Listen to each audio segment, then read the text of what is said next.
You're all very welcome to Atheism Explained, ? There's a question mark here, but this is what we call a rhetorical question. As in science, we never reach final comprehensive explanations. The attempts at better explanations always continue. But we can, and we hope on this program, have tried to do a bit better. We want to thank you all for coming, some from quite a distance, and for the work that you've put into all of your projects and your papers. And I want to thank everyone who's helped get us here and in good form, especially Claire, whom we'll be able to thank more properly at the end of the conference, but I still think a round of applause for Claire is warranted at this point in time.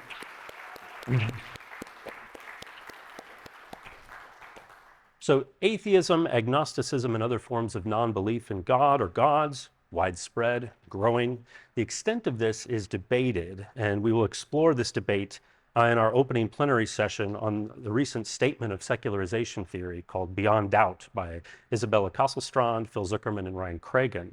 But it seems clear enough that belief in the existence of God or gods is no longer assumed in the way some claim it once was, and that there is at least something here for us to investigate.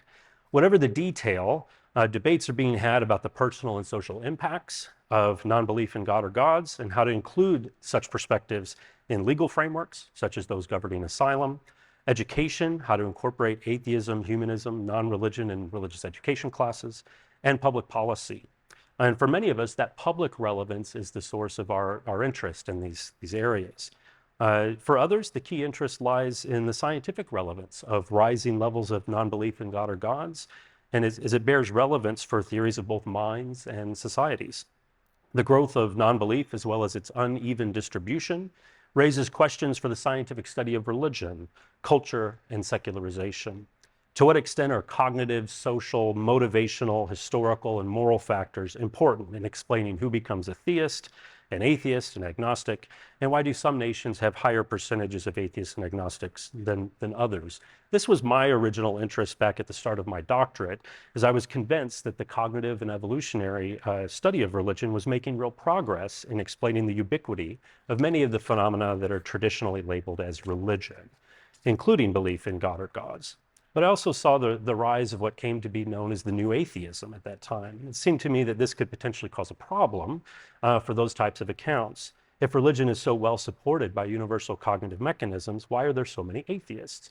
So off I went, trying to combine ethnographic, historical, survey research and evidence to figure out how cognitive and social worlds affect one another to produce theism and non-theism. I came to what, for me at the time, felt like a satisfying preliminary explanation having to do with existential security and credibility enhancing displays, but I had only the bare minimum of suggestive evidence, and time had run out on my PhD. What happened next was more than most scholars can, I think, ever hope for in a career. I was very fortunate to find a number of like-minded scholars interested in these questions from a number of disciplines, including Lois Lee and Stephen Bullivant, who in 2008 founded the Non-Religion and Secularity Research Network and began planning a conference here in Oxford dedicated to improving our understanding of these issues. Suddenly, it wasn't me as an individual student asking these questions, but rather me as a collaborator with a number of scholars across disciplines. Over the last 16 years, this group of scholars has grown, diversified, and produced a number of projects and ventures. I've had the good fortune to be involved with Lois and Stephen and others on the Scientific Study of Non-Religious Belief Project, Understanding Unbelief, and now Explaining Atheism.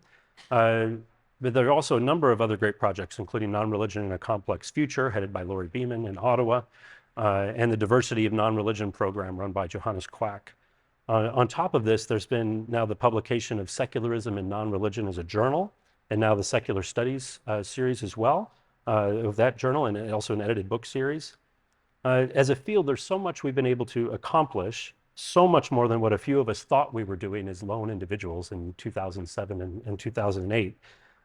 Looking at atheism, agnosticism, and non-religion in a large range of contexts, with multiple methodologies and background theories, producing and exchanging findings and insights. A graduate student starting to look at these issues now is in a far different place than where a graduate student would have been in 2007, 2008. And I don't think I'm looking entirely through rose-colored glasses here, but I've found a very collaborative and supportive ethic at work in this area of study, especially in the projects I've had the good fortune to be involved with. We've combined sociology, both qualitative and quantitative, with psychology, evolutionary and cognitive science, and anthropology. And we found all of our individual work enriched through that collaboration. Our hope is that this conference, the core research that we'll present tomorrow, and all the individual papers that we've worked with and invited demonstrate this collaborative, supportive ethic across disciplines, methodologies, and theoretical backgrounds. I think it's very important that we're all in the same room together with an orientation of openness toward different methodologies and background theories, not uncritical, but also not uncharitable. Collectively, we're working to develop systemic, multidisciplinary, and cross-cultural accounts of the relative importance of the various causal factors for atheism hypothesized in the field. The conference allows us to take stock of the progress that we've made across these questions, across the human sciences. At the end, we will have a sense of how far our fields have come in explaining the causal foundations of atheism and other forms of non-belief, and what work remains to be done. Now, why here at the Oxford Museum of Natural History and in Oxford to have this event? The Oxford Museum of Natural History is an excellent site, I think, for this event. In 1860, in the Huxley Room, which you can visit, I don't know where it is orientation-wise from where we are right now, but it's not far away, the museum hosted what came to be known as the Great Debate between Thomas Huxley and Bishop Samuel Wilberforce on Darwin's theory of evolution by natural selection. The event grew in the telling, and it entered the popular imagination as an important milestone in society's move away from religious authority. While researchers problematized popular understandings of this event, both the debate, which the session was actually held for John William Draper, someone from NYU, to present a paper about Darwin's theory and its impact on Europe. And so that it's not quite a debate between Huxley and Wilberforce in the sense of a formal debate. And researchers also problematized a simple story of science necessarily pushing society away from religion and towards rationalism and atheism. There are a number of ways science can and has impacted society, not all of which would count as secularizing. But many questions remain concerning both how individuals and societies come to not believe in the existence of God or gods, and how our disciplines can best work together to address these questions. And while more simplistic answers to these questions that are often found in the public sphere, such as atheists are rational and religious people are stupid, or atheists are immoral, selfish people, and religious folks are moral, upstanding. Those don't work very well, especially on their own, as very good explanations. But we don't just want to have a standard academic response to say it's complicated, right? I think what we want to try to do here is when we apply our disciplines and everything that they can offer, terminological critique, historical research, well-designed surveys, experiments, and thoughtful fieldwork, we can weave our insights together into something like a fuller explanatory picture. That's the idea. So we're very much looking forward to the rewarding talks and discussions that we'll have with you in this effort. Thanks very much. We're here to discuss and debate a number of explanations of why some people become atheists and why some countries have higher percentages of atheists than others. Such explanations feature prominently in accounts and debates of secularization. This is an area of discourse concerning what, for many, are profound matters for the future of human societies. Is religion disappearing? Should this be celebrated or lamented? And of course, there are contrasting views of this, and not just about whether secularization is a good or bad thing, but whether it's happening at all. Obviously, work on secularization is relevant for what we do on this program. Scholars interested in secularization have called attention to trends in sociological and historical data and offered theories to explain them, often making claims about what might make an individual more likely to be a non-theist and what might lead a country to see the proportion of non-theists rise. They have provided both data and theories for us to test. And therein lies the relevance of what our program might contribute to wider discussions of secularization. We're testing many of the theories prevalent in the field, existential security, rationalization, religious pluralism, etc., across contexts and methodologies in a way not previously done. We acknowledge, of course, that the focus on belief and non-belief in this project is only one component of religion and secularization, but it is an important one, and better understanding it very well might allow us to better understand other components as well. For example, behaving and belonging may be key to understanding belief in many of the frameworks presented at this meeting. So what is the world picture on all things atheism, agnosticism, and non-belief, and other markers of secularization? What does the historical and sociological data suggest? To discuss this, we bring together the authors of a recent and wide-ranging account of secularization theory, along with respondents. Isabella Kasselstrand is assistant professor in sociology at the University of Aberdeen and has authored numerous articles and book chapters on secularity and atheism, including Non-Believers in the Church, a study of cultural religion in Sweden, that was in Sociology of Religion, and Secularization among Immigrants in Scandinavia, Religiosity Across Generations and Duration of Residence, and that was in the Social Compass. Phil Zuckerman is professor of sociology at Pitzer College and founding chair of the United States' first secular studies program and author of numerous books on secularization and atheism, including Faith No More and Society Without God. Ryan Cragun is professor of philosophy at the University of Sociology. Sociology, there we go. At the University of Tampa and author of numerous articles and book chapters on secularism and atheism, including Nothing is Not Something on replacing non-religion with identities, that was in Secular Studies, and How Should Atheism Be Measured in Atheism in 5 Minutes. Ryan is also co-editor of the volume Organized Secularism in the United States. In Beyond Doubt, the Secularization of Society, Kasselstrand, Zuckerman, and Cragun marshal a wide range of data sources and arguments to defend the central claim of most secularization theories, that modernity causes problems for religion. We'll hear more about this claim from the authors shortly, and I'm sure that they will make an excellent presentation. But I do recommend reading the book and not just going by the presentation if you get a chance, because it's an excellent contribution to this topic. Following the author's presentation, 2 respondents will provide comments on the author's claims, with the authors having a chance to respond before we open things up to a full discussion for everyone. And be discussing the extent of secularization and how our disciplines can best contribute to resolving the issues that still face us.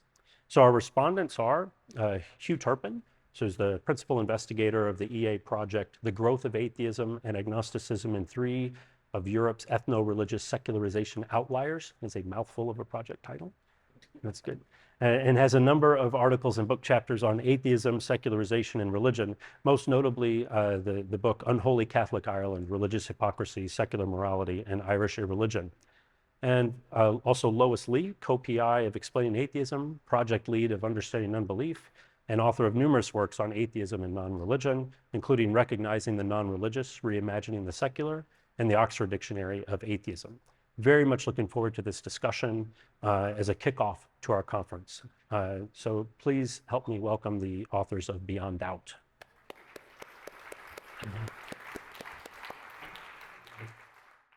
Thanks for having me. It's so nice. I was at a conference in Berlin about 5 days ago, and I was introduced as Mark Zuckerberg. So it's nice, nice to be Phil Zuckerman again. Also, so nice to be in a room with so many illustrious scholars whose work I love and read and respect and admire. So what a treat.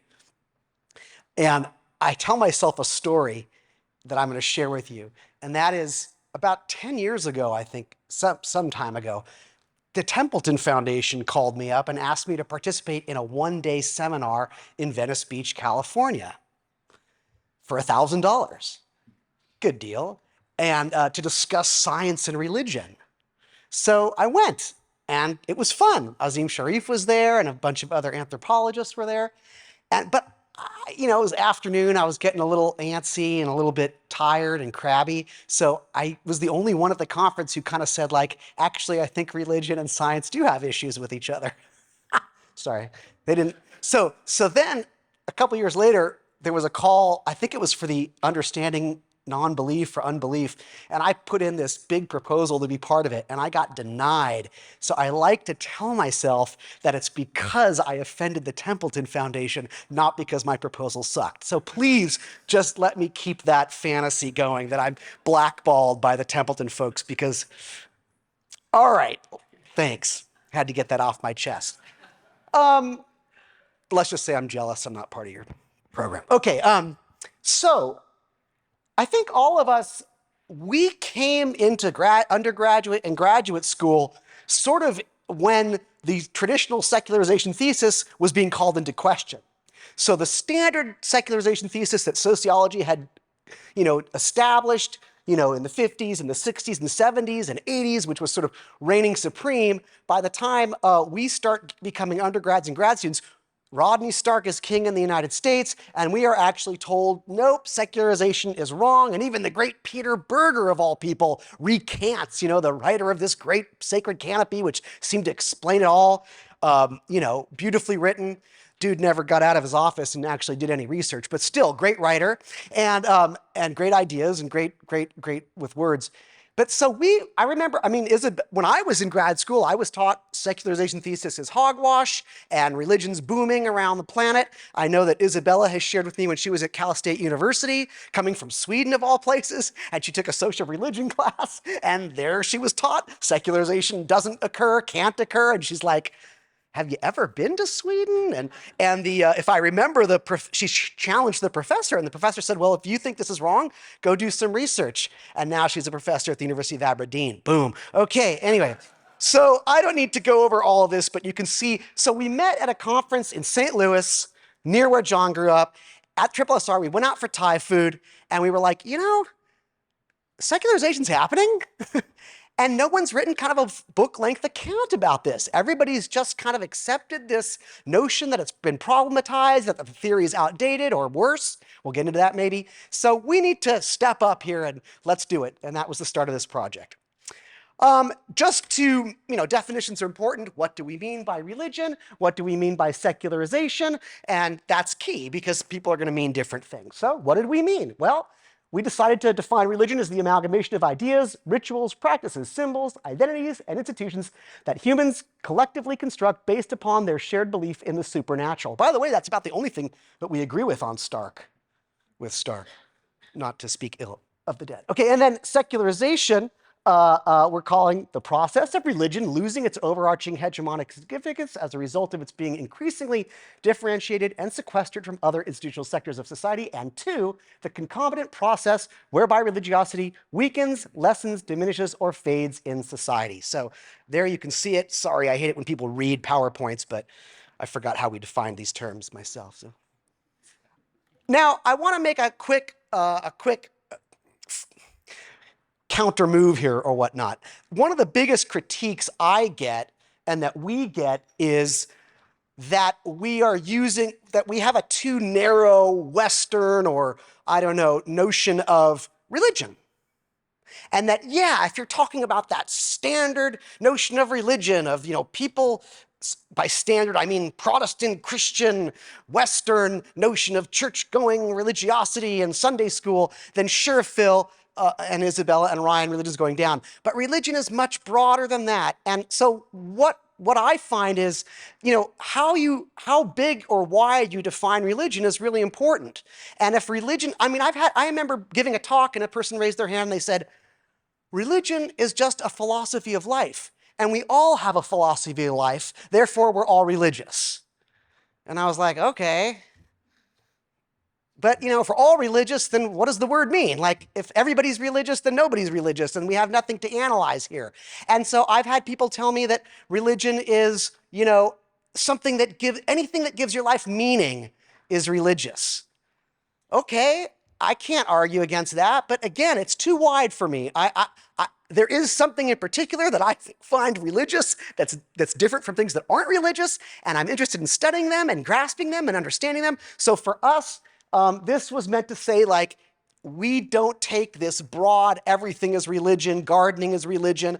I know David Vose had a great slide, maybe you'll have it tomorrow too, but when I was at Aberdeen, he had a great slide of all these terms that many of our colleagues use to talk about, invisible religion and lived religion and all these different things that we feel are just clutching at straws of trying to say, yes, there still is some religion somewhere. And it's like, well, we saw what we meant by it, and we feel like that definition or that approach to religion, that is discernibly and visibly and empirically declining throughout much of the world. Now, what I also found interesting as we were doing the work for this book was I had been invited to a conference at Georgetown with Christian Smith, and the whole point of the gathering, it was probably Templeton too, was that that religion is a natural condition of humanity. It is part of what it means to be naturally human, is to be religious, and thus non-religious people, while they exist, are contrary to the natural predispositions of humanity. Christian Smith said that secular people are like humans who crab walk backwards. Like, yes, it can be done, but it's clearly not how we were designed by nature or God or whatever. And he also likened non-religious people to people who choose to hit themselves in the head with a piece of wood. Like, yes, it can be done, but it's clearly inimical to human flourishing.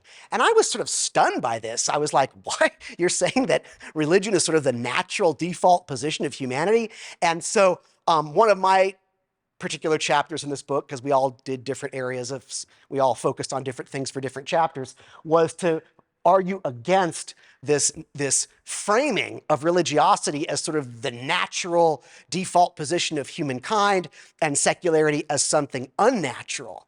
And while I would fully agree that most people in most places are religious, that doesn't mean everybody is. Just like every culture, has some form of dance, but that doesn't mean we are all dancers or all like to dance or are all good at dancing.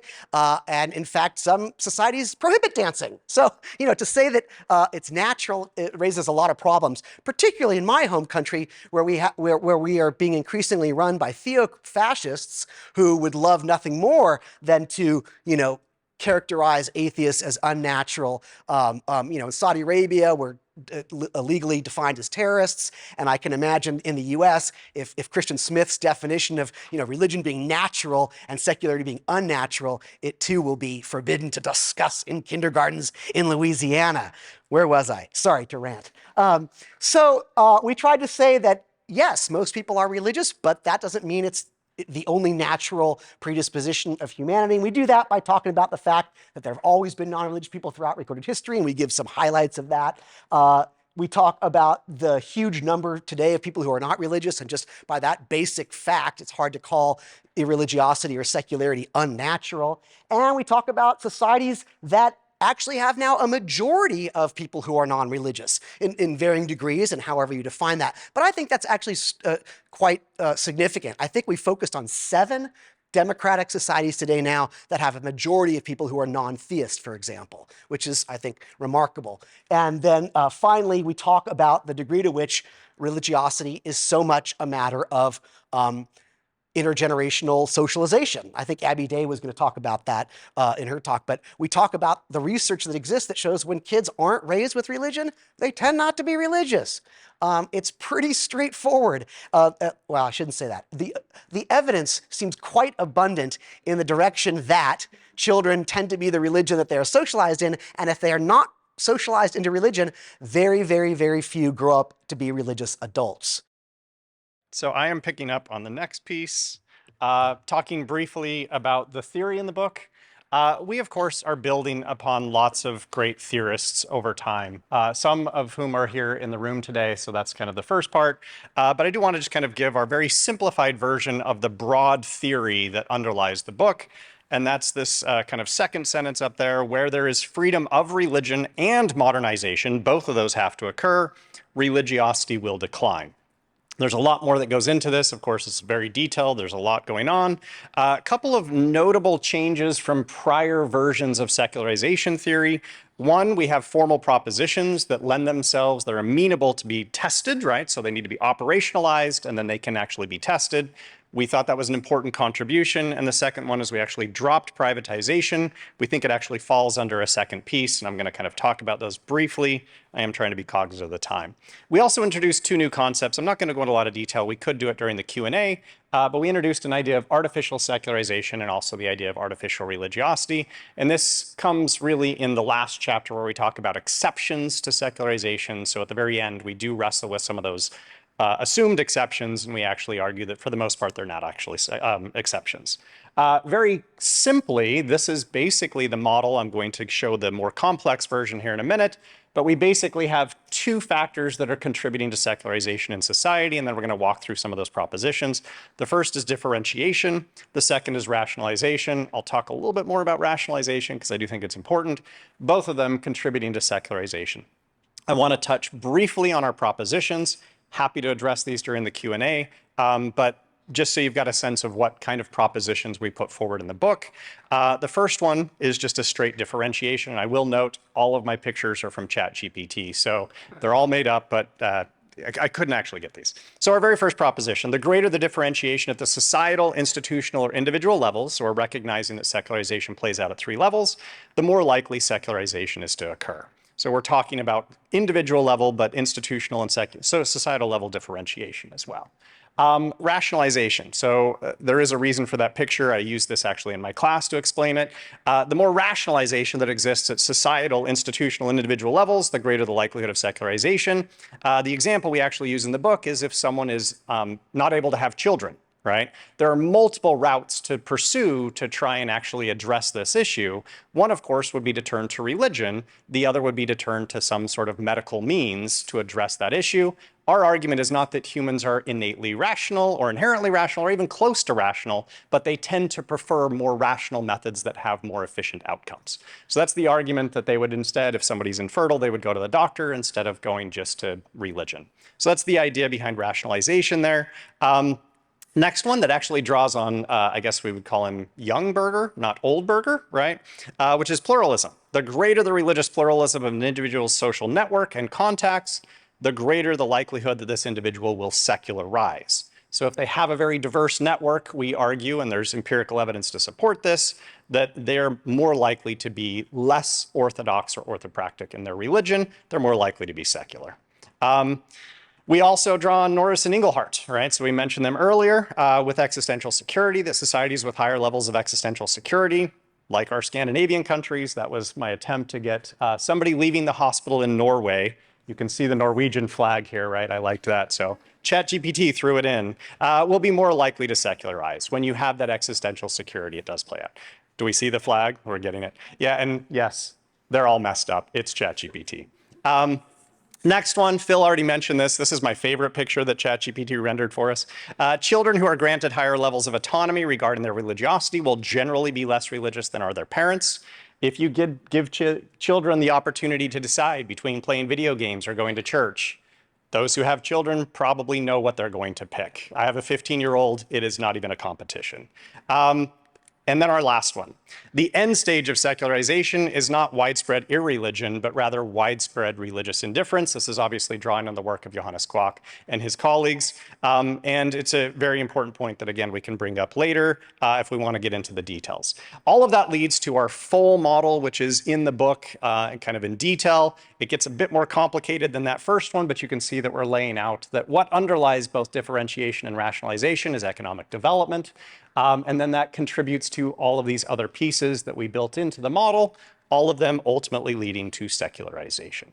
So we have extended secularization in very specific ways, building on others, kind of not necessarily using all the pieces that others have proposed in the past, but that is our full model. And now I'm going to turn it over to Isabella to talk about the data. Thank you. So we're done with all the creepy ChatGPT pictures. But I actually did ask ChatGPT, I was curious just who I was. And not only, so I'm male, and also I reject secularization theory. So that's what ChatGPT thinks. But anyway, so that's just both wrong. But so anyway, so what does the data tell us? So I'm just kind of starting out with a picture of Europe, or a map of Europe. And you can see here that the countries that are green have seen a decrease in religious belonging.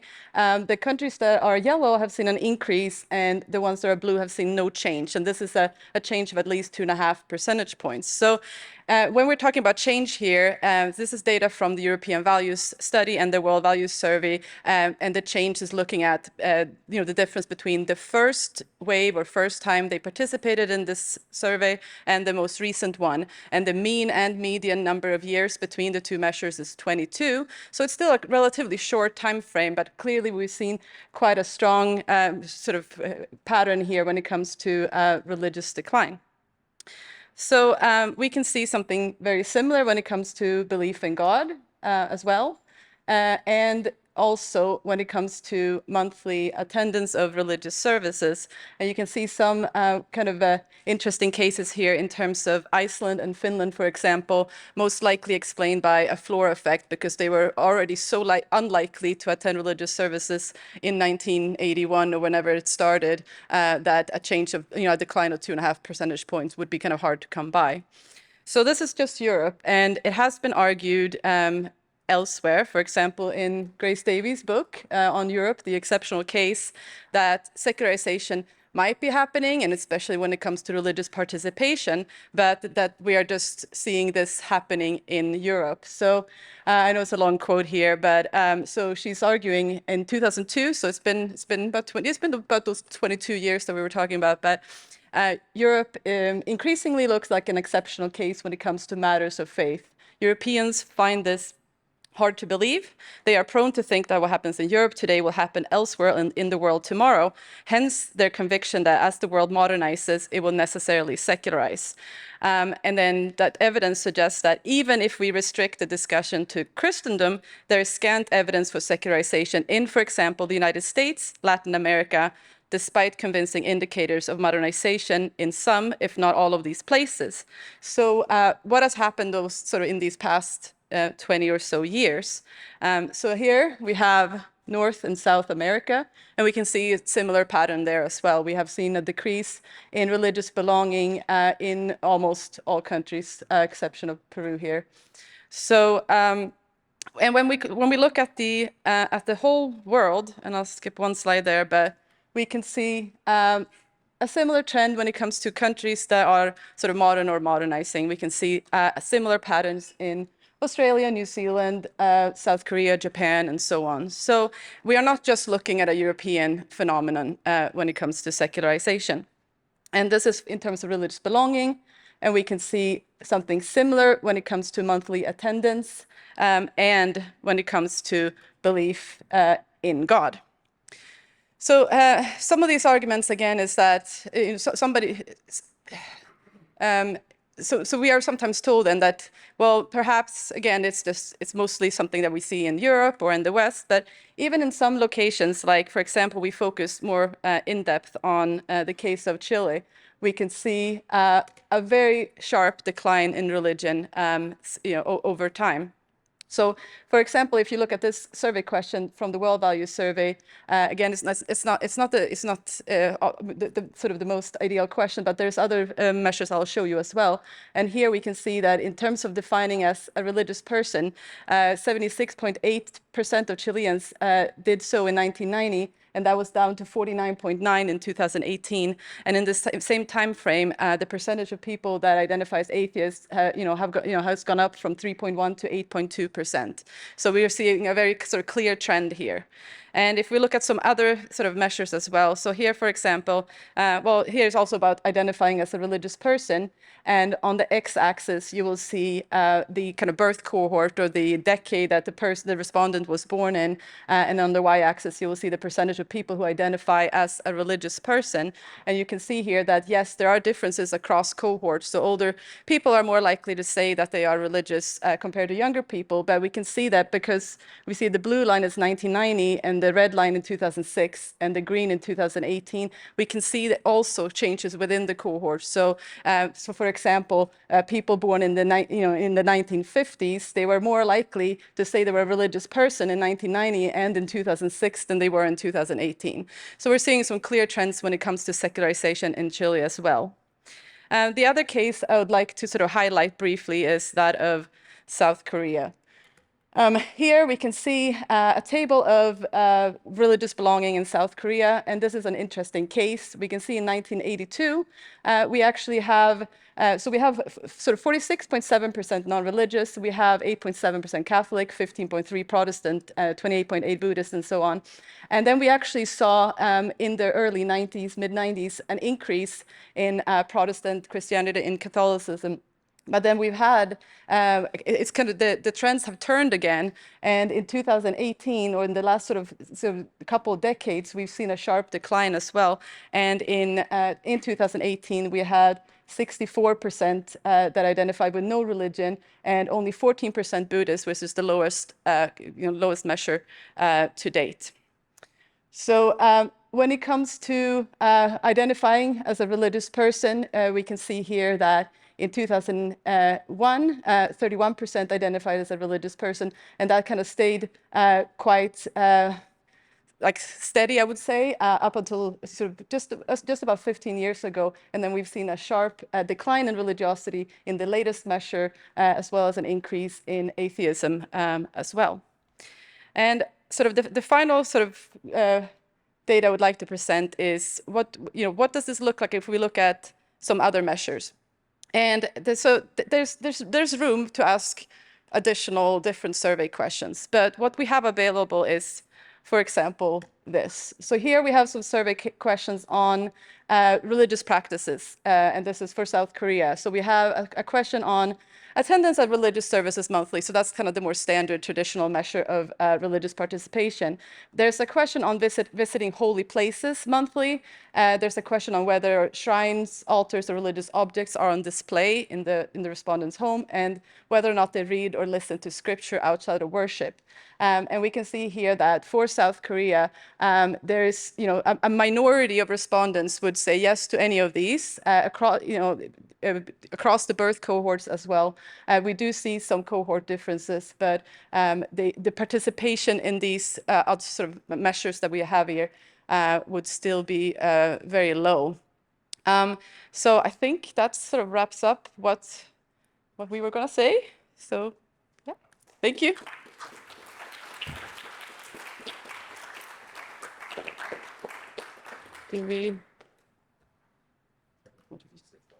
Would now like to invite Hugh Turpin and Lois Lee.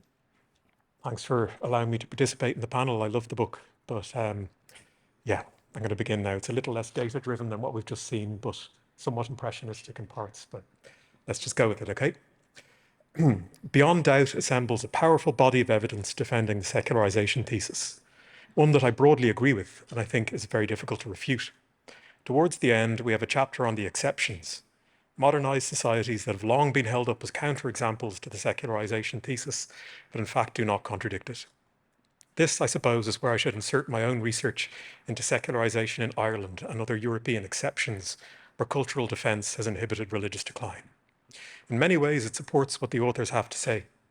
At the same time, though, I'm not confident modernization is as unilinear as Beyond Doubt suggests. And I wonder whether religion as cultural defense might make a roaring comeback, even in the secular West. While this would be religion as political ideology with belief as an add-on option for a hardcore of enthusiasts, its mechanisms of transmission may not be the same as for the more organic religious cultures we now see fading. First, the nice bits. In recent years, Ireland has become an extravagant example of secularization in action. What was once the most Catholic country in the world became the best little country in the world in which to do business. Then it became the first country in the world to legalize same-sex marriage by popular vote. Such a small country, so many gold stars. All this may have broken the Vatican's heart, but Ireland became the apple of Silicon Valley's eye. Who needs the Pope's approval when you've captured the global taxes of Google, Apple, and Facebook? All of Beyond Doubt's secularization factors apply in the Irish case. Rationalization, urbanization, increases in existential security, and eventually differentiation, autonomy, and pluralism. To all this, we can add the extra ingredient of Catholic scandal, which destroyed the Church's moral monopoly and combined with liberalization to normalize explicitly anti-clerical stances. The relationship with Britain has softened, economic jingoism has replaced Catholic jingoism, and the need for religious cultural defense has faded. But what is cultural defense religion in the first place? Stats alone can't give us its distinct flavor and may even be a bit misleading. Many of my informants have trouble saying whether or not they ever really were believers. Some remember that to question was to disrupt a fragile sense of moral and cultural superiority and to let the team down. Words like conscription are sometimes used. People describe a quarantining procedure around questions of religion. As the grip of the church eased, this gradually slid, making sharp terms like apostasy inapplicable. They were never exactly in it to begin with, but they did their duty on the census, and I suspect probably on the World Value Survey as well, those that were asked. Passionate immersion also existed, of course, in the Catholic supernatural world, but it was generally described to me as being for old people or odd people. Social compliance was a key component. Allow me to illustrate with a brief example. My own confirmation into the one holy Catholic and Apostolic Church. I was determined to subvert the rite and had a real humdinger of a confirmation name lined up. Damien, inspired by the horror film The Omen. It had just been shown on Radio Telefisheren, which was probably an omen of secularization itself, had I been sensitive to that at that point in time. So in the chapel, I girded myself as the priest turned to the first boy and asked his chosen name. John, the boy said. Then he turned to the next. John, said that boy too. Then all the boys, pinioned both by the priest's stupefying authority and the panopticon of the Catholic parents, said it in turn. John, John, John, John, John, John. Round and round like the hand of a doomsday clock turned the priest with his question. My mouth dropped open to fling Damien into his face, and to my horror and shame, John plopped out. I shriveled inside. I felt as though I had been possessed. We were John, and we were Legion. Perhaps it was because I was later to see this John so definitively exorcised that I find beyond doubt hard to question. This was driven home when I was doing fieldwork at an event called the Mind, Body, Spirit Fair in Dublin in 2014. It was mostly attended by older women, alienated by the church, but still needing that something. I think these are perhaps the key demographic in Irish religiosity's transmission breakdown. They were still Catholic, but now in a privatized way that involved crystals, angel cards, and no priests whatsoever. Here they were, rummaging like hermit crabs amidst the bric-a-brac of Stark's thriving religious marketplace. I peeked into the curtained booths as I passed, and I saw maze therapy, hair therapy, aura reading, even something called Celtic DNA therapy, and don't ask me what that is, okay? I then had to do a double take, because hunched in the corner of the final booth was the very priest who had confirmed me, taking a confession. What greater symbol of secularization could you ask for? Confession repackaged and brought to market and brought down to earth as a therapeutic self-help product. But if my research and even my own personal experience is highly congruent with the facts laid out in Beyond Doubt, that doesn't mean I don't also have a few questions. The world, as it turns out, is bigger than just Ireland. Now and then, in Beyond Doubt, we see egalitarian values slide into lists of the inevitable features of modernity. Is there a whiff of wishful thinking here? I'm not so sure post-supernaturalism will be as cohesive and as egalitarian as Beyond Doubt sometimes seems to imply. Partly, my reservations can be framed as follows. Beyond Doubt, social science is par excellence, but its sci-fi might need a bit of an upgrade. The authors are keen to emphasize that they are not teleologists and that secularization might go into reverse, given the right conditions. Then they tell us such conditions might include a meteor strike and a zombie apocalypse, at least as regards the derationalization of society. Come on, guys, it's not the 1950s anymore. That's one step away from secular societies versus the flying saucers. What next? Humanist ministers zapped by Martian death rays? I think we can take our dystopia a little closer to the bone. To be fair, the authors do provide much more grounded possibilities. I just wonder whether these may be much more uncomfortably close at hand than we might like to think. One is that if a government were to be elected and remove the social safety net that provides existential security, it's also possible that we could see a reversal of secularization. Well, maybe the Tories just need one more term to reverse the triumph of religious indifference. Go on, Britain, test the hypothesis. Vote Rishi. It's as good a reason as any. But more seriously, there are alternative late models of secularization that put great weight on the post-war development of the social security net. What happens over time as these foundations erode, as has been happening since Thatcher and Reagan? Some economic historians describe neoliberalism not as deregulation, but rather the development of sophisticated regulatory institutions for cocooning markets from democratic interference by populations disgruntled by the effects of global capitalism. Let me take a brief breath. Yeah, there's something perhaps missing in Beyond Doubt's definition of rationalization as the ordering of society based on technological efficiency, bureaucratic impersonality, and scientific and empirical evidence. This is the ordering of society to do what? What happens if the rationalizing process turns against the majority? If society has been increasingly rationally ordered, but rationally ordered now at global scale to subvert democracy and shield corporate profits, we may yet see the large-scale collapse of the kind of comfortable lifestyles that have encouraged secularization thus far. We can hardly look at Western societies today and see in them models of healthy democratic complacence as existential concerns recede from consciousness.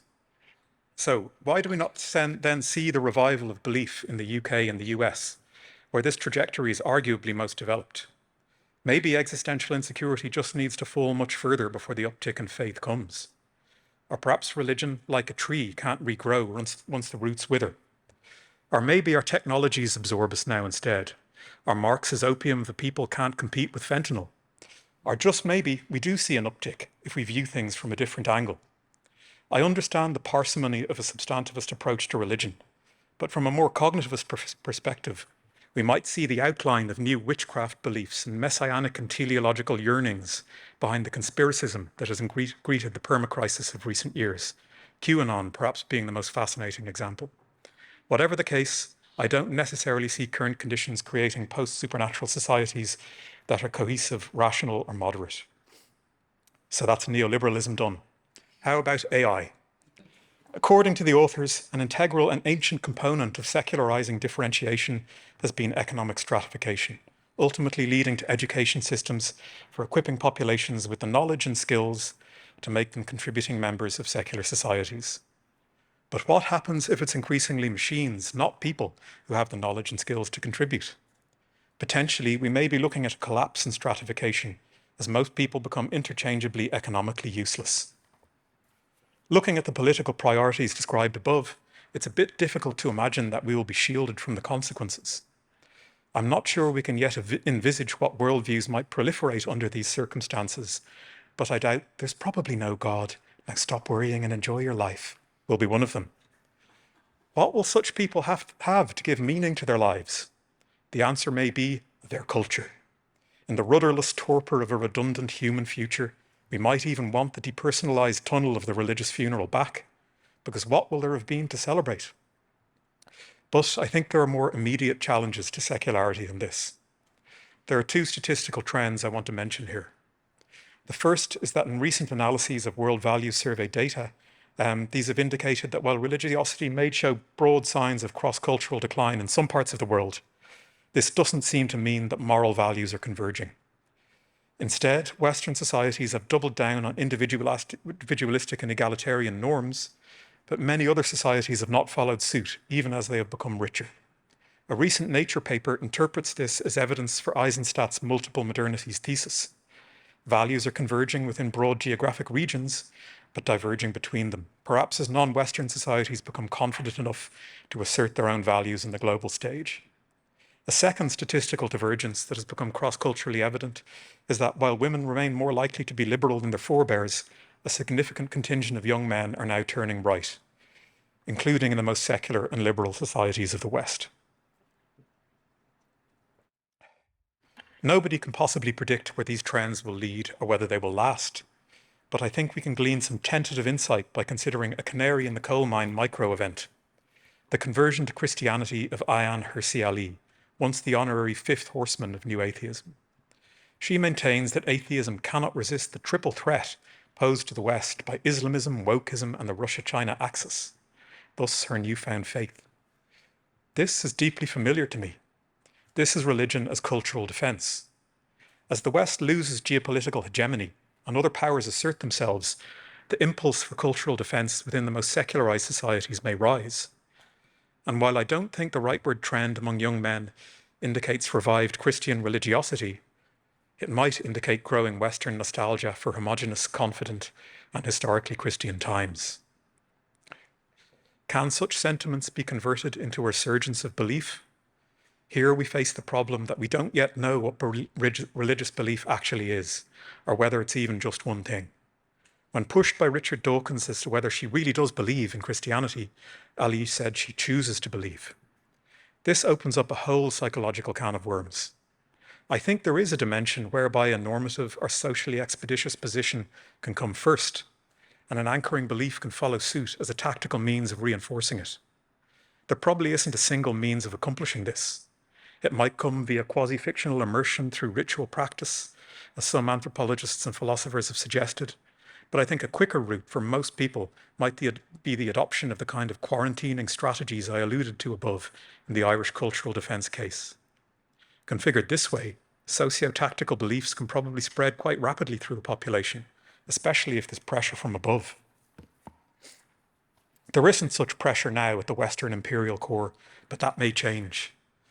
The authors of Beyond Doubt note that governments can de-differentiate, reintegrating religion from the top, as, for instance, has happened under Poland's Law and Justice Party. I think this needs to be taken very seriously indeed. As I understand it, American secularists are currently worried about something called Project 2025, which apparently involves a policy plan to institute a Christian nationalist regime under the next Republican government. Maybe this is hysteria, I don't know. But what would it mean for the secular West if its flagship superpower went full theocratic? In my mind's eye, I see God's unholy orange instruments slouching towards me, and I'm itching to start quoting lines from W.B. Yeats' Second Coming. I'll resist. But I will leave you with this thought. There's a tendency among secularization theorists to view the likes of Ireland and Poland as anomalies who got stuck in the past because of religion as cultural defence. But what if their experiences are, in fact, a premonition of the future? Thank you.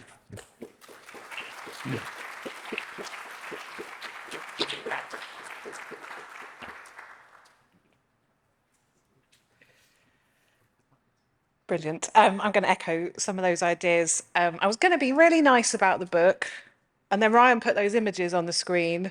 We can't unsee those ChatGPT images. We'll carry those with us forever. So maybe I'll be more critical.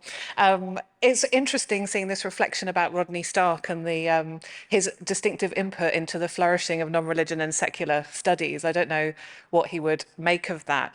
There's sort of one telling of my career that I see as a kind of essay about, or in opposition to Rodney Stark, that I began in 2005 and am still working on. Got out of hand. I was supposed to do a master's thesis on gender and economics, and then read some theories by Rodney Stark. There we are, all are. Don't know whether we should thank him for that or not. I'm going to speak quite generally and briefly and make space for opening the conversation to the floor. I want to take the opportunity to just echo John's welcome to you all today.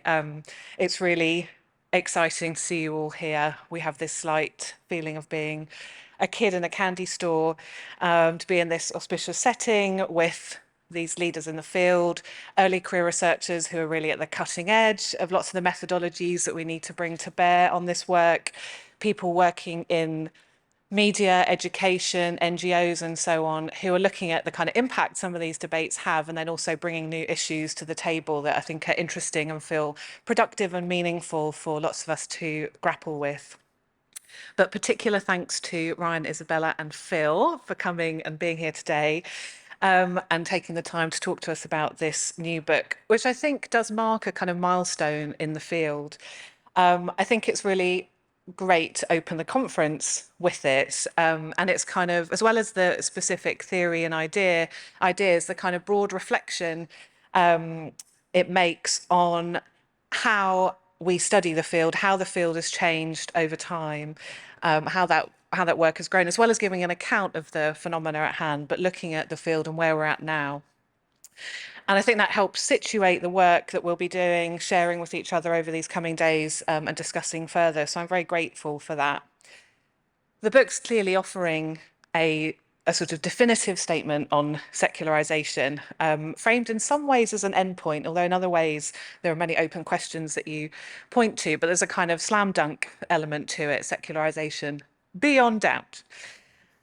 This conference is drawing together a huge number of studies, significant in range and depth, on the question of why it is people and societies atheize. And this consolidation of research marks another milestone in its own right. So over the conference, we will be working together to reflect on where we are, where we've got to. Is atheism explained, to coin a phrase? And the book and the conference together inevitably provoke questions also of what next, which I think some of Hugh's comments also presage. So that's the question, the general question. I'm going to say a little bit more, but that's the question I'm going to put to you today at the beginning of the conference, somewhat perversely. But I think it's something that we will carry with us over coming days as well. Apart from that, I'm going to keep comments short, make time that we make sure we have time to become a conference and talk together, begin these collaborations.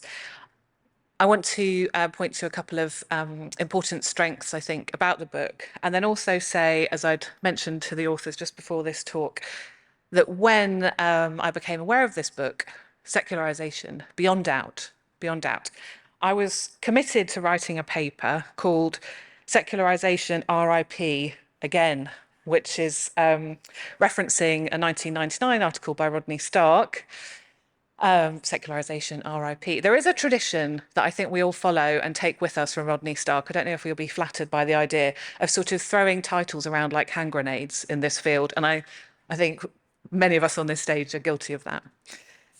I was doing a bit of that, and I want to explain why it is that I was saying, I think we need to stop talking about secularization at the same time as wanting to kind of agree and express large sympathy with the book as it stands. Phil looks suitably uncertain and bemused. Watch this space. So yeah, reflecting on the book, it is, I mean, thanks so much for sharing some of that slides. You gave a real sense of the kind of richness of the data and how that feeds into the theory. There's so much we could say about that. And as John said, I invite you all to read and get into that in detail in your own time. It's sort of reflecting on, I'd say, especially 10 to 15 years of scholarship, drawing a huge amount. I think the references at the end are as long as the actual text, right? It's about 50-50. A huge amount of scholarship and bringing all of that up to date with this original analysis of the Worldviews survey and showing what I think we're getting a building sense of only in recent years, which is a really notable uptick in secularization processes. So there's a shift in the data and the story we're telling that I think is affecting the kinds of theories we're generating. I appreciate the questions you raise in the conclusion about the need to unpack and better understand different aspects to secularization processes, something we'll be exploring over coming days, and also pointing to under-researched areas that I think you can object and say, hold on, my paper really gets into this, but I think are areas that we could do more work in. I really appreciated the observations that we've done a lot more work in this field focusing on the micro level, on subjective religiosity, that the measures we look at tend to look at subjective religiosity even when they're aggregated into national level pictures. And that's not quite the same as looking at macro factors. And then especially pointing to meso level factors, so the influence of institutions, organizations, communities, everything that makes up that space. And you point, intriguingly, I think, to cities. I think that's a really interesting idea.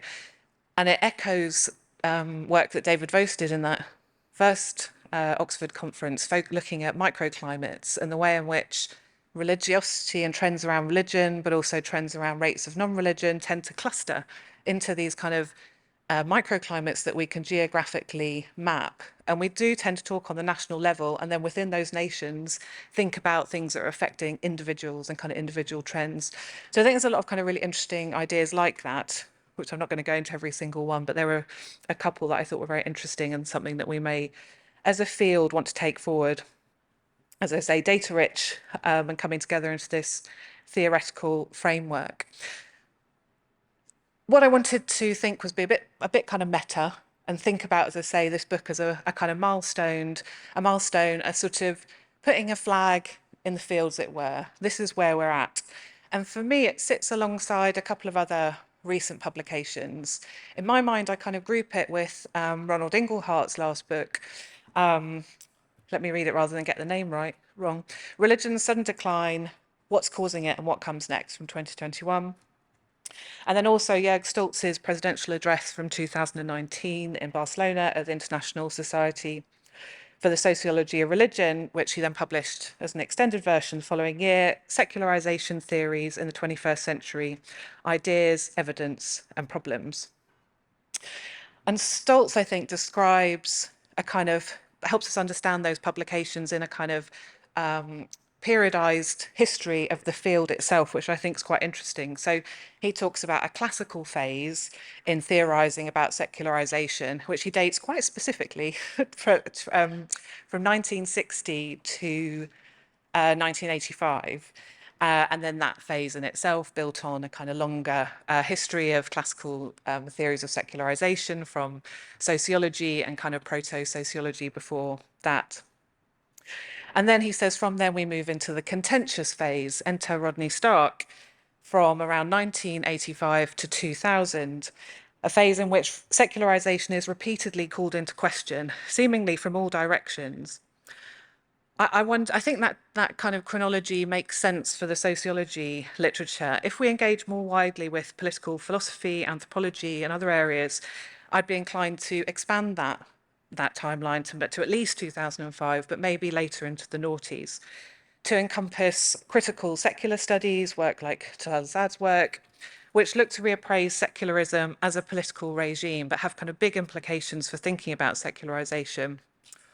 The post-secular turn, Gregor McLennan published a paper under that name, I think it's 2010, so it's extending a bit further. And I think we can now see, and this book has sort of helped me reflect on that is a phase that I can see, I'm on side with that argument. I think we're moving out of that phase, but I think there's some things we might want to reflect on, and the exclusion of the critical secular studies work in particular interests me.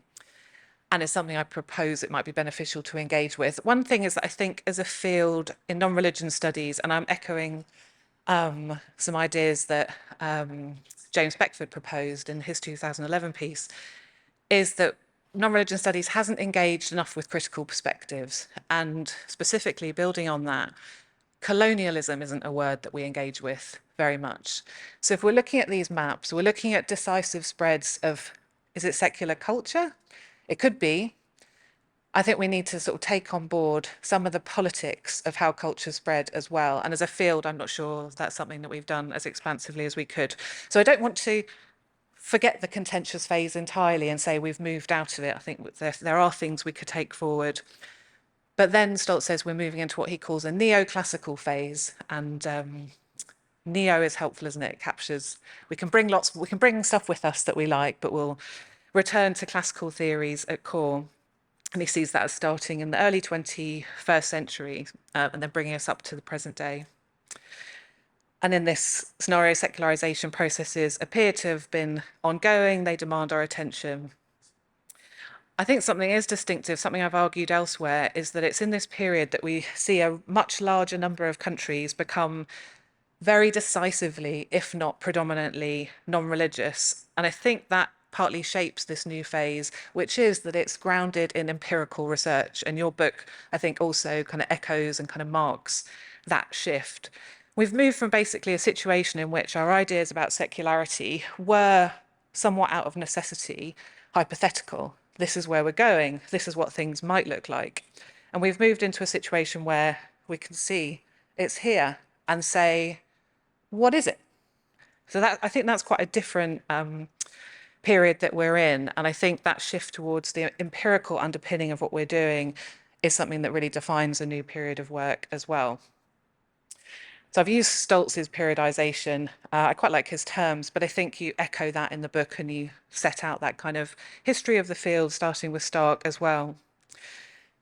Your book, I think, makes something more explicit than Stoltz's does, which is, but I think it comes through in his work, that secularization wins. That's the argument. This is the paradigm we're working in, no question. We're now getting into the details and the mechanisms. These empirical realities give us new possibilities of understanding that we've never had before. You can tell me if you think that's a sort of fair reading of the book.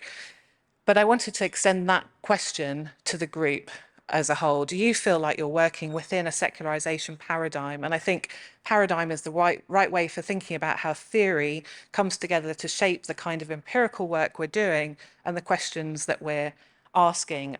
Thinking through your book, as I say, starting the conference with it, for me is a kind of invitation for me to look at the presentations in that light. What is the framework we're working in? Is it neoclassical, or are we questioning that framework a bit more roundly? That's an open question.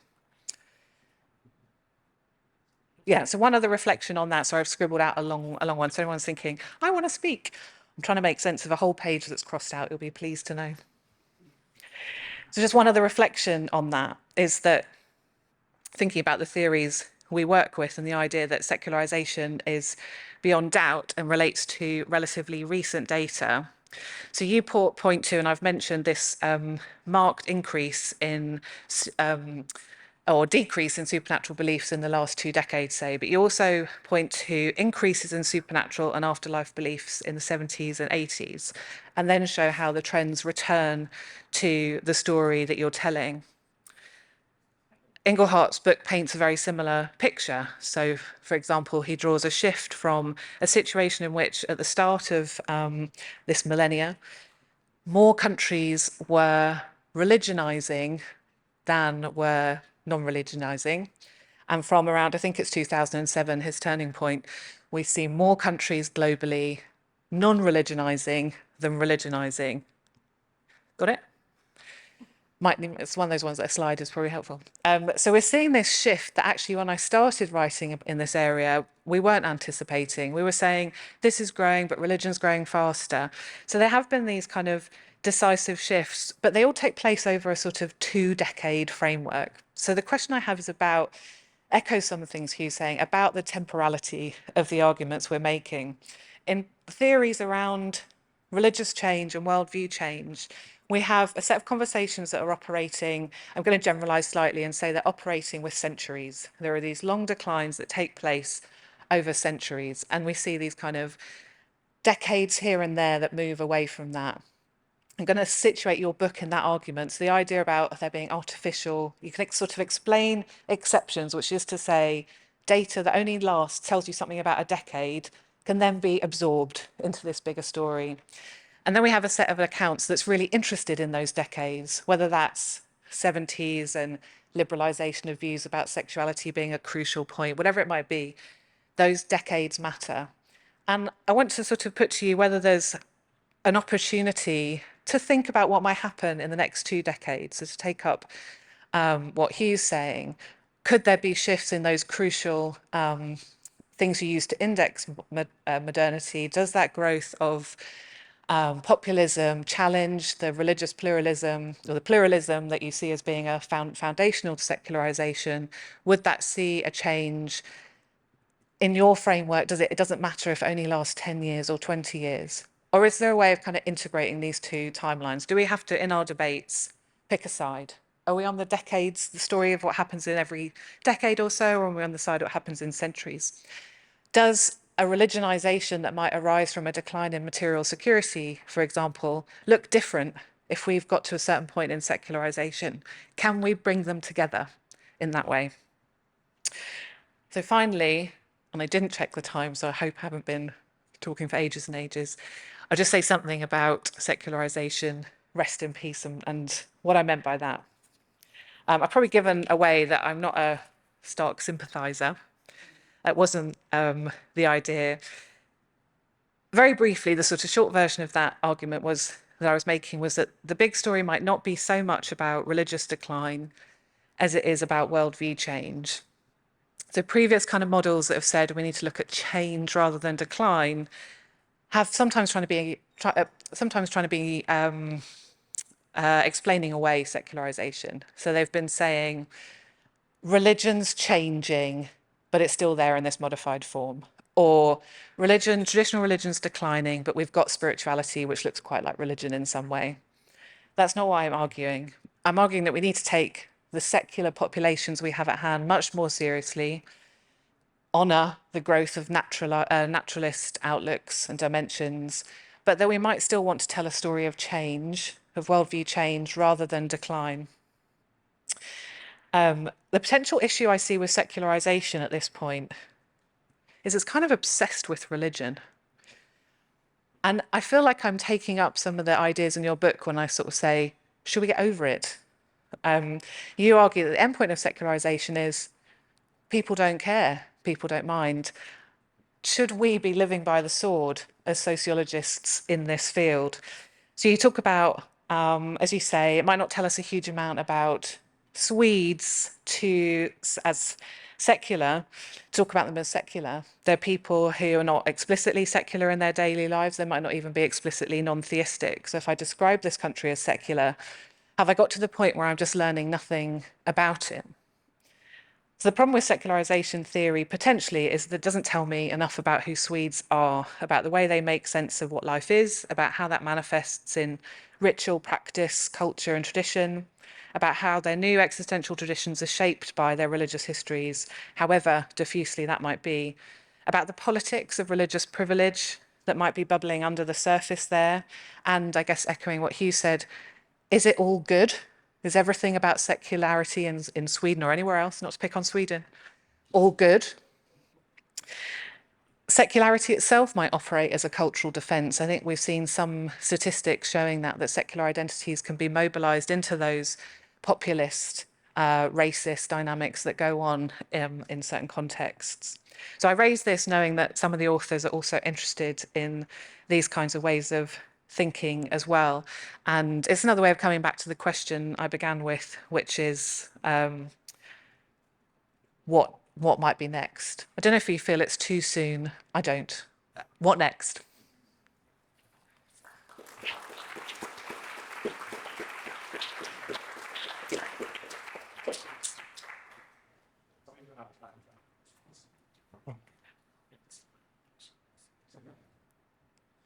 We're okay for time. I would very much invite the authors to respond to the responses, and then we can open it up for a discussion.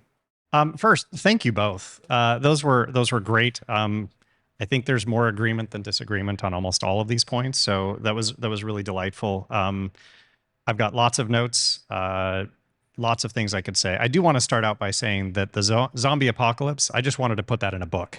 That was like, I've always wanted to get that in a book, so it's not like I really think there's going to be a zombie apocalypse. But thank you, right, for pointing that out. Lots of things to think about here. I think both of you are hitting at something that we hint at throughout the book, maybe don't directly address. And I think it's an important point. Previous scholars who have wrestled with secularization have made some pretty bold claims at times and then been shown to be wrong. And I think that's part of why we hedge a lot at different points, and even give some possibilities of like, here's what could potentially reverse secularization. And I think both of you have hit at that at some level of like, maybe populism will do it, right?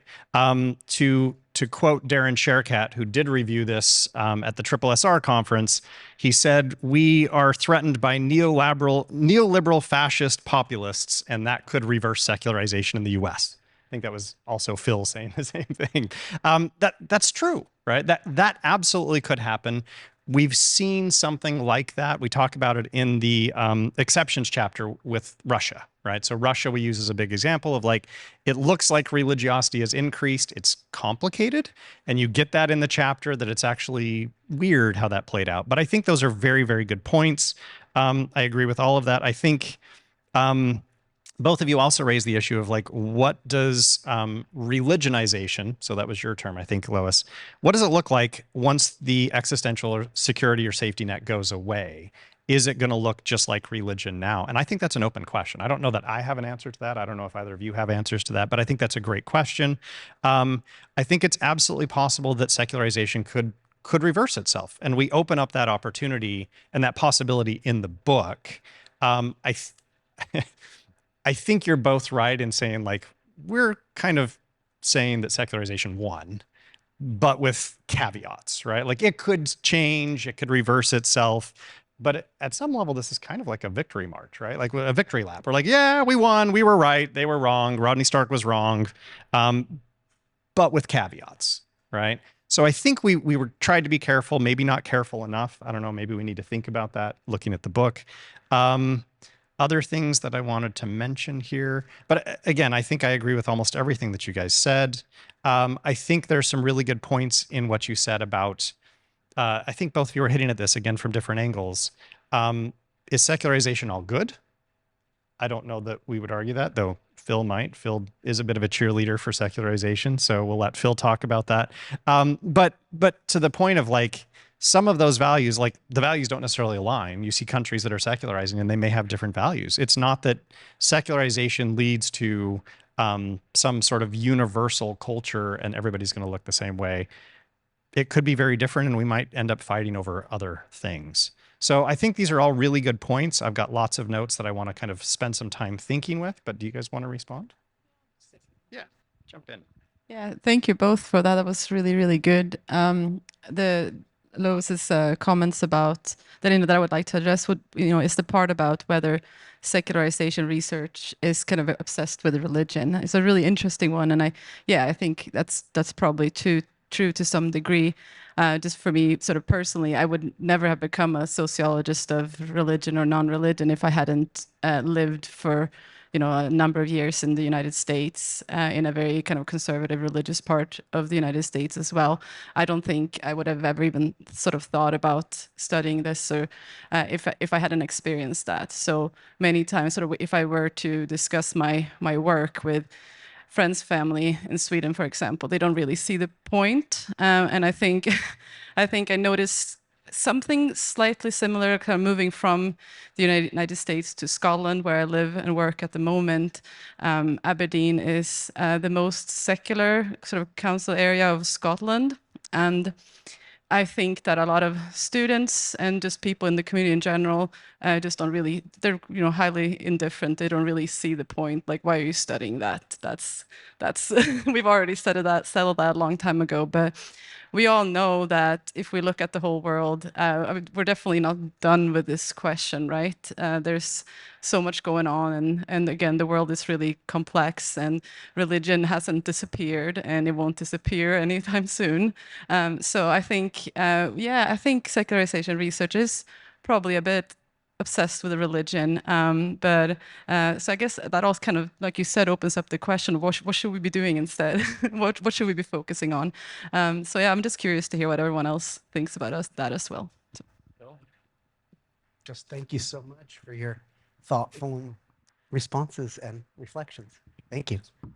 It's certainly a lot of information, and the idea here is that you're thinking about your own projects in relation to what we just heard and where you're sitting in this. So I'm sure folks are thinking a lot about that. I would really be interested to hear some discussion, some questions. David. Oh, sorry. Okay. Thank you very much.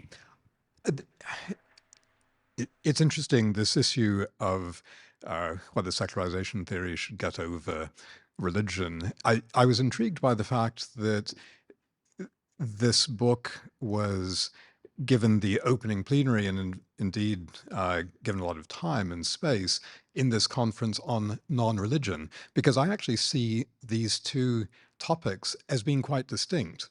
There's secularization theory and there's non-religion.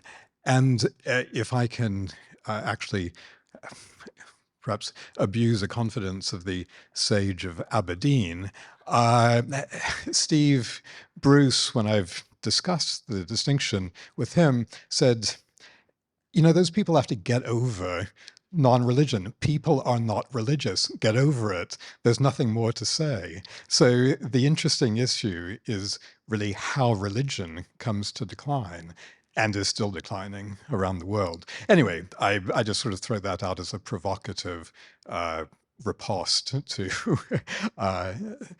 Lois's interesting suggestion.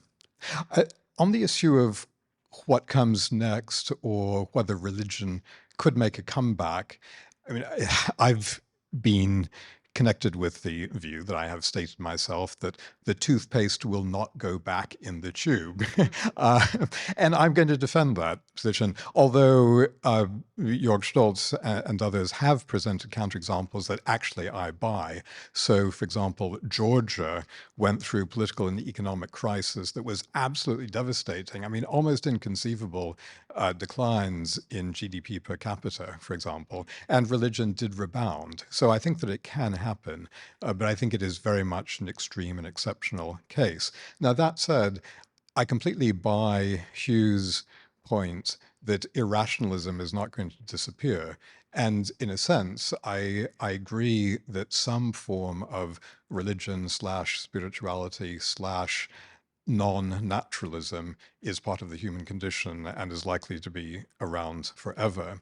I think the question is whether that can be organized and transmitted in any coherent way. So can we think of specific historical doctrines, as would be promoted by, for example, the Catholic Church or the Presbyterian Church or any other organized religion? Can that survive even with populism? I mean, one of the examples I give to people sometimes in talks, these would be typically people from Christian backgrounds. I throw up lots of pictures of Hindus doing Hindu type things, saying, can you imagine doing these things? And generally they look on in a sort of horrified way and say, no, I absolutely can't imagine doing that. And I say to them, well, that's the view of children now. They have not grown up seeing routinely pictures of this guy nailed to a cross, and you're expecting them to regard that as being a totally normal part of culture. Well, that's not how they see it. So how is some kind of historical set of doctrines and practices going to be revived in a way that could connect with ethno-nationalism, for example? Thanks. Hugh, do you want to respond? It's a huge point. And I don't have an instant and ready answer for it. So the last bit, how would, people who would look at like Christ nailed to a cross and say, what the hell is that? That's just this gory, horrible thing that I have no kind of connection to whatsoever. I've talked to many people like that, even in Ireland, who don't understand the symbolism and meaning of these things and find them alienating. And how could doctrines be revived? On the one hand, I think it would probably would be with enormous difficulty and would probably, possibly, never say probably, not happen. But I suppose I do, from my background and sort of the cognitive end of religion, I do sometimes look at particular kind of movements and see in them that there may be particular kind of psychological commonalities with particular things that are sometimes thought to lie behind, cross-culturally speaking, religion. And lately I have been thinking a lot about QAnon. I'm not a member. I don't sign up. But I do find it deeply fascinating. I do find that you have this person at the helm of it who has essentially divinized Donald Trump. And it's done through a kind of secular cloak, where he's this kind of being who can play four-dimensional chess with the universe. Essentially, he's omniscient within Q ontology.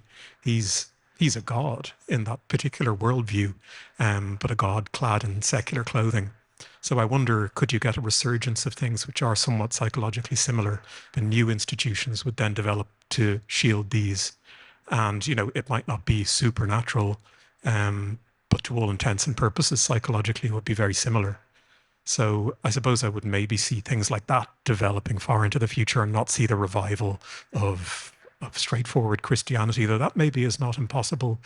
You could, it's really hard to say, but I've been lately interviewing a few atheists on the right instead of the left, who have a kind of nostalgic attitude towards the Christian past.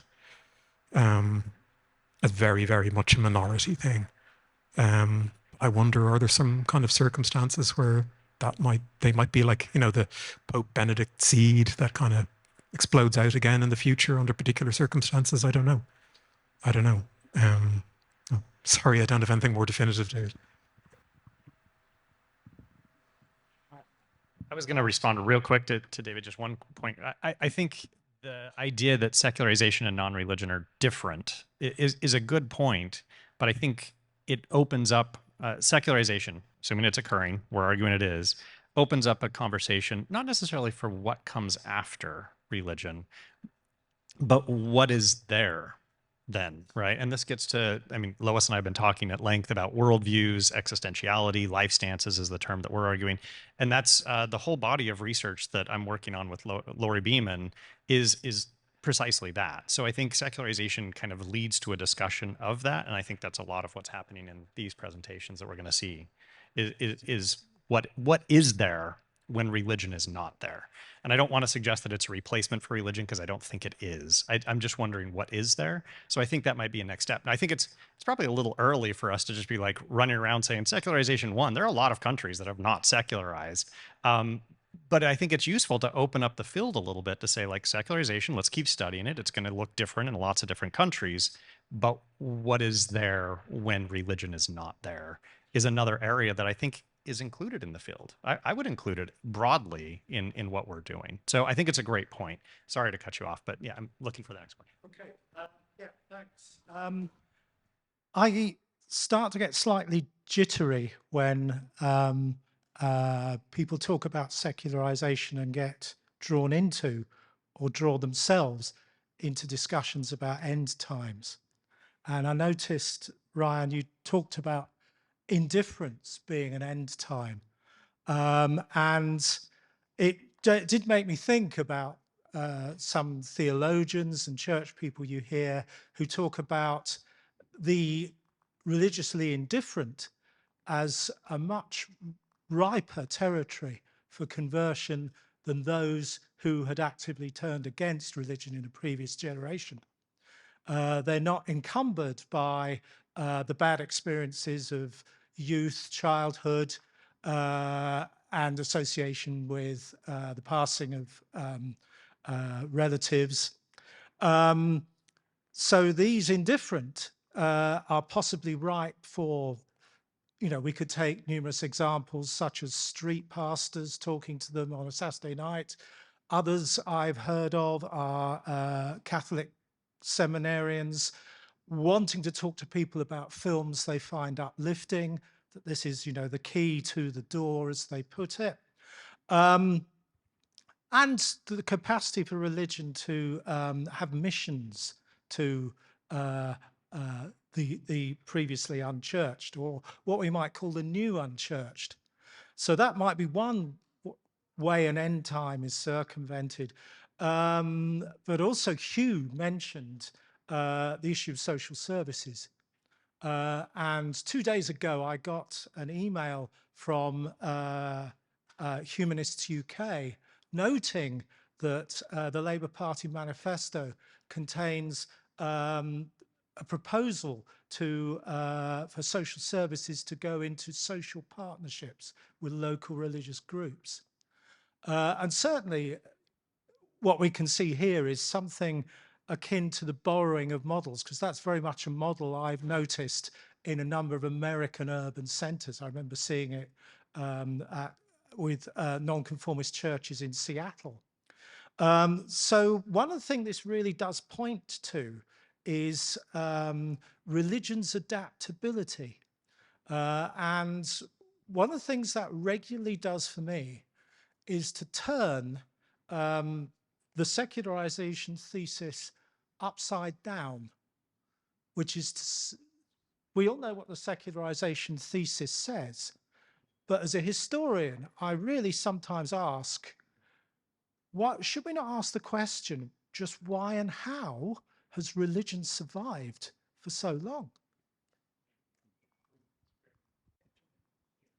Thank you so much. Is this working? So my initial off-the-top responses are the religiously indifferent that you talk of as being sort of ripe for conversion. I know that the religious people and leaders see it that way.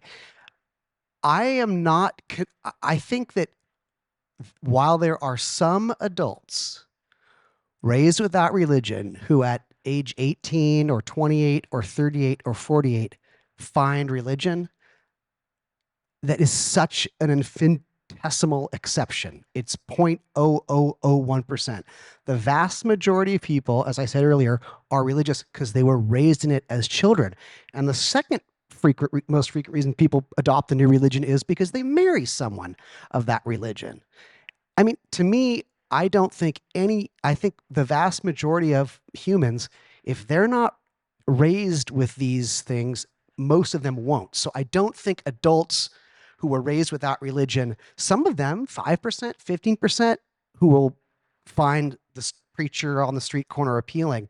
But I honestly think that without this childhood socialization, and I think that's the engine that has kept religion alive for generations and generations and generations. And when that engine dies, I just don't see it continuing. And when I talk to people from very, very, very religious societies, so I was doing in-depth interviews with Estonians who were raised by non-believing parents. So Estonia is maybe the most atheistic country, and these people did not have religious parents or sometimes even grandparents. And I don't think you could sell them on it. I could be wrong. It wasn't a national sample, but I'm just not convinced that religiously indifferent. And in terms of, and then I just want to say, I don't know how this ties, but this notion of like, are we obsessed with religion? And I'm not a historian by training, although I'm trying to read a lot of history now and really enjoying it. And I'm teaching classes with a historian and learning a ton. And it seems to me that, for much of at least Western civilization, like religion was just so taken for granted. It was just so like, yes, there were always non-believers, but they were so exceptional. And I think that we've seen, and Lois was talking about, are we talking decades or centuries? And if we are talking centuries, then secularization is really, really new. This kind of like widespread, like I feel like it's just a blip. So I feel like it's just happened, and we're contending with a world that for the last 2,000, 3,000, 10,000 years was just everything was steeped in religion. Every university, every institution. So I think we're really seeing a dramatic change in history and society. And so in terms of what next, I don't think we've ever been here before. I just don't know how we could even answer that. Thank you for letting me ramble.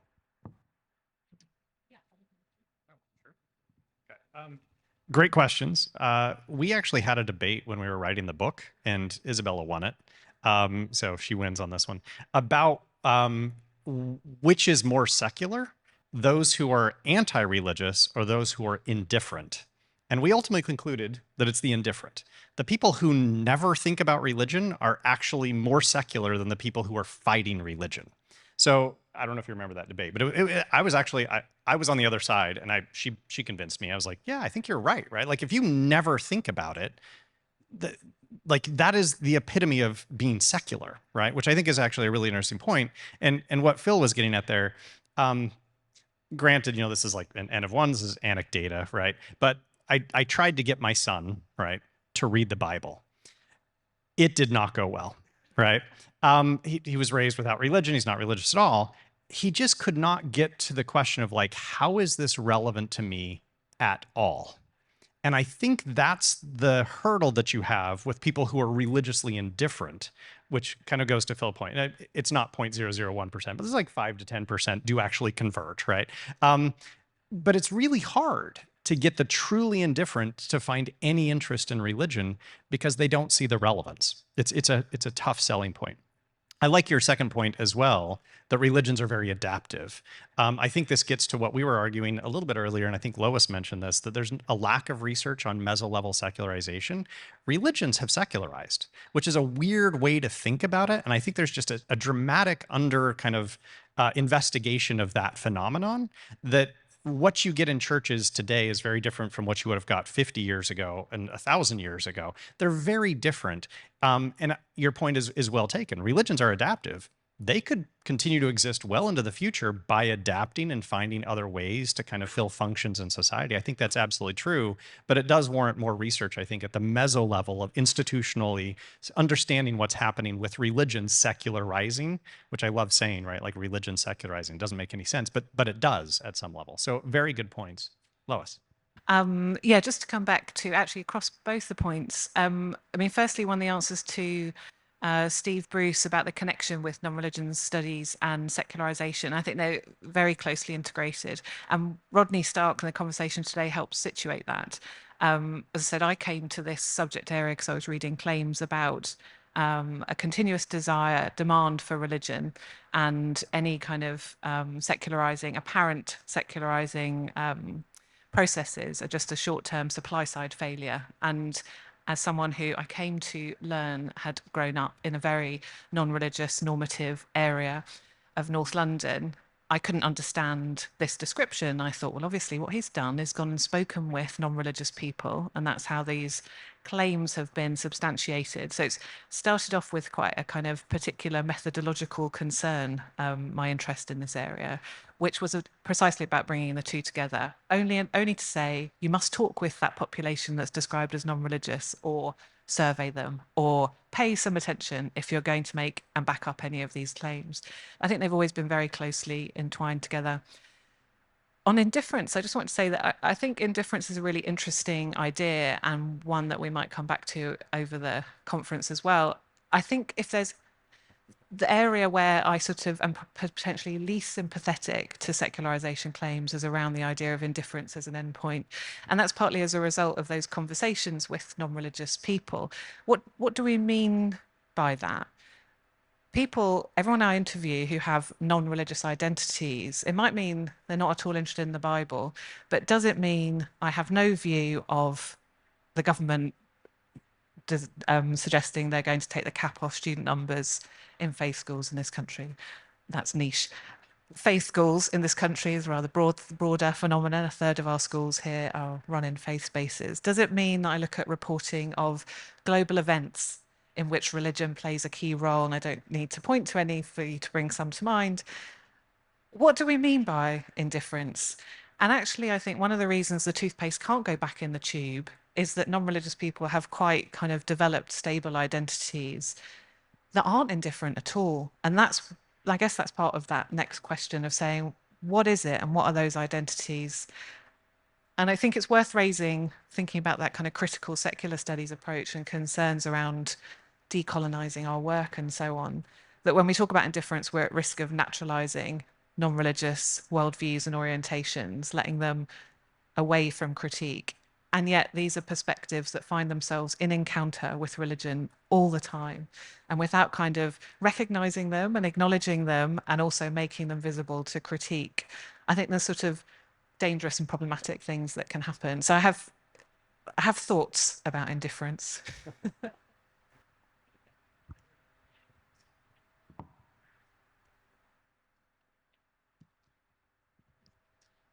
So when we talk about these things, and I mean, we're guilty of this in our work as well, it's really very focused on Christianity in the West, like just extremely focused on these. And even looking at something like the World Value Survey, you're missing most of Africa, huge chunks of the world. So when we look at these trends, and this kind of speaks to Lois's question about what's next, how much do we actually understand about these processes and what's happening outside of Christian dominant Western cultures? Is this the same process? Does it look the same? Are the same outcomes happening? What's really going on here outside of these countries where all of these theories have been developed and all of these processes have been really thoroughly explored? Where is the rest of the world going? Well, I can just say that in the last month, I've received 2 or 3 manuscript submissions to the NYU Secular Studies series. Maybe maybe you're in the room, I don't know, but one's on lived secularity in Bangladesh, and one is on lived secularity in the Maghreb, particularly Tunisia. So I think that work is starting to bubble up, and it's super exciting. And I hope NYU will look favorably on publishing these. This is what, yeah. Just to add, I mean, there is data on most of the world. Even, I mean, there's lots of countries in Africa, for example, that participate in these large-scale surveys and so on. And of course, the process is complex, and different historical contexts and backgrounds will, of course, intervene in shaping how the process plays out and the timeline and all of that. And we certainly argue that no, it doesn't look the same in all countries, but there's something underlying this trend when it comes to differentiation and rationalization that we see play out in a similar way as well. So do you want to Yeah, I'll jump in just briefly. So great questions. These are all really good questions. You brought a lot of nice people here, Lois. In one of our chapters, we tried to start getting at this. I don't think we did it perfectly, but a lot of what Isabella presented was like the big overview, the maps where you see the big gaps. And we knew that that was like really broad level overview. So the next chapter, we did a deep dive on 4 countries, and we intentionally picked very different countries. We had to put the US in because it was the exception, right? So we put the US in. We contrast it with Norway. Okay, that's standard, that fits. But then we threw in Chile, right? Now, yes, it has a Western Christian background, got it. But then we threw in South Korea as another. So we were trying to capture a variety of different countries where we had lots of data. Are we missing countries? Absolutely. Does that same level of kind of depth of analysis need to happen in lots of other countries? 100%. We didn't have infinite space in the book, right? But we think that's actually a great idea moving forward to do those kinds of projects where we're doing this. And I think a lot of that's actually happening here, right? A lot of the research that's going to be presented is on these countries. As Phil said, it's happening in these other countries. We couldn't cover it all, but I think you're exactly right. Like, we need to start asking those questions. That's where we're missing a lot of data, but we've got hints that it's happening. So great question. Yeah. Great question. I just want to build on it, just to be the devil's advocate, but I completely agree. But I just want to understand what your definition of secularism is, and is it not dominated by like Western ideologies and Christian ideologies? Like South Korea is still quite Christian. And do you think it can exist and these ideas are equally applicable in other countries? And sorry, I think I'm not saying it correctly, but I have a question. My question is, what about like large scale surveys and how applicable they are in collecting data? How much do they hit on these cultural nuances? How much you can report on it with, it being valid to the whole population? And sorry, does that make sense? Part of that about the surveys. Can you say just one more time? Yeah, like what do you think about large-scale surveys? How accurate are they in collecting data? What about cultural nuances? Reporting this data makes sense, but does it really accurately represent these countries? Obviously, like when we develop surveys, we develop them with a theory, and if your theory is based on Western ideas of secularization, then you're just going to collect data that confirms these biases. So what do you think we need to make a change in how we collect data? Yeah, something like that? Another great question. Yeah, so I think there are multiple ways to think about those surveys. I'm a mixed methods researcher, right? I lean quantitative, but I've done lots of interviews in my career. I've done historical analyses. I think it kind of depends on the question, right? What approach you should use. And I think this requires both. Absolutely, right? Like, yes, the broad level surveys are important. They allow cross-cultural comparisons to the extent that those are useful. A lot of people would reject those. I get that. That's fine. But it allows us to look at certain things that we can see kind of at a broad level picture. To get the nuance, you're always going to have to go deeper, right? So I absolutely agree with that. I think that needs to happen. I think some surveys can capture this, though, right? So I think that very last slide, there's a reason why we put that up there last in South Korea. It wasn't just about religious attendance, right? It had shrines in the home. That's a broad level survey, representative data, and it's still capturing something that is very unique to the South Korean context, probably not that relevant in Sweden, right?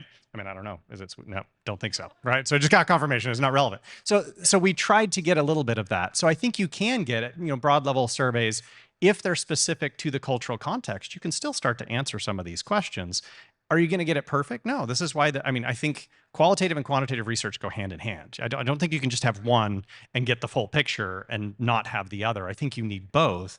And that's why I vary a lot, right? In how I approach things, that sometimes I'm just doing interviews and that's it. Like, I need that deep dive. So I think it's a great question. I think you can answer it both ways and both are really informative. So I hope I got it. Did you want to add something? Yeah.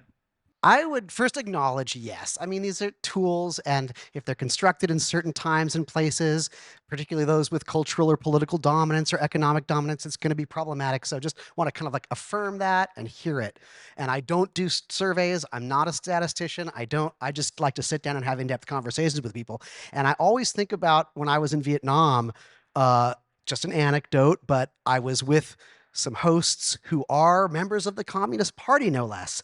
And they were so interested to hear, well, actually, they weren't that interested in secular studies. I take that back. I was interested in talking to them about secular people in a completely non-Christian context. I mean, Vietnam has no history of Christianity, Islam, Judaism. I mean, and they said, oh yeah, none of us are religious. Religion has no meaning to us. We're Marxists, we're not religious. And then she was like, oh honey, are we going to the ancestor, are we going to acknowledge our ancestors next Wednesday for at their tomb? And I said, what's that? Oh, well, it's just a Buddhist thing we do. Wait, I thought you said you weren't religious. Well, we're not religious, but we have these annual family, so to me, there was like the perfect example of if this person took a standard Western survey, they would tick, tick, tick, tick, tick, but it's not it's missing something. So I would agree with that. But I want to push back a little bit on, I think, something you said in the beginning, which I hear a lot. So I'm not sure you meant what you said. So if I'm beating the wrong horse, you let me know. But to me, the notion that secularism is a Western concept just is not the historical reality. The earliest written articulations of anti-religiosity, natural worldviews are from ancient India, the Charvata, Lokayata. Next comes ancient China, from Wang Chung to so many, I can't pronounce them, but these are people critiquing religious authority, critiquing religious worldviews, and expressing a naturalistic worldview. You have incredibly secular voices coming from the Islamic world in the 9th century, 10th century, 11th century, strongly secular voices. So I think this story that we're told, if anything, I think Christianity was the colonial problem that went from place to place, forcing itself on the indigenous people, and reaping tremendous profit from that, and profit in sweat and blood and wealth. And I think in my reading, secularism has more often than not been a friend to the colonized peoples, not part of that colonizing enterprise, but I could be wrong. Yes. Source attribution error on my part. I don't remember where I read this, but sometime recently, last 5 or 10 years, I read I think it was a Pew study on world religions, that population dynamics was going to probably lead to sort of a rise in secularization and then down, just because secular people tend to have fewer children. Response? Because there's 5. If we get them all in, and if you can respond, you can choose the thing you're desperate to answer. There was 2 just on the second back row. Brilliant. Yeah. In your presentation, you mentioned you did not include privatization as a category of analysis. Rather, you used only differentiation and rationalism. And what is the reason? Because privatization is very closely connected with these other 2 things and have been used traditionally to understand secularization. Hi, my question is on the relation between secularization and political religion, not religion per se, because in some contexts you can also witness a decline or an unchanging of religious belief. For instance, in India, as you've shown in the World Value Survey, but there's a visible rise of political religion, or religion becomes a mode of political identification or assertion. So do you also make a correlation between secularization and political religion? Conrad's already got a mic, so and then where's the other hand? Yes, okay. Everybody wants to take that phone, right? Okay. Is this on there? Yes, it is. Right. So first of all, Lois, the thing that you said about indifference, I'm thinking about the women's protests in Poland after abortion was essentially made illegal with the support of the Catholic Church in Poland. They turned very much against the Catholic Church, but I'm thinking it wasn't the Catholic Church qua a religion. It was the Catholic Church qua political force. And I think that's a very, very different thing. So that's one thing. And the second thing is, Steve Brusque has been mentioned here a number of times. And I remember his book, Secularization, and looking at the really complex idea of the mechanism underlying secularization that he has in there. And I was thinking of that in context of, well, David's picture of what the process of secularization looks like, right? The drop, the S-curve with the religious the sharp rise and then the fall of the fuzzy and then the S-curve of the rise of the atheists. And I was thinking, if the process is really that complex, if there are so many variables there that really play an essential role, how the hell can you put all these countries onto a single graph like that? I don't think you can. So I think even if the process is complex, it has to come down to one controlling variable. Okay? So there's that.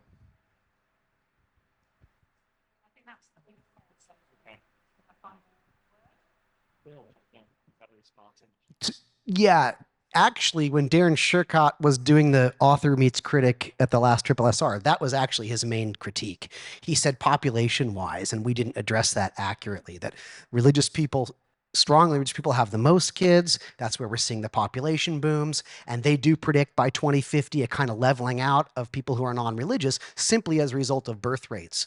And I think everything that's absolutely correct. And if we do a second edition of the book, we're going to have to address that.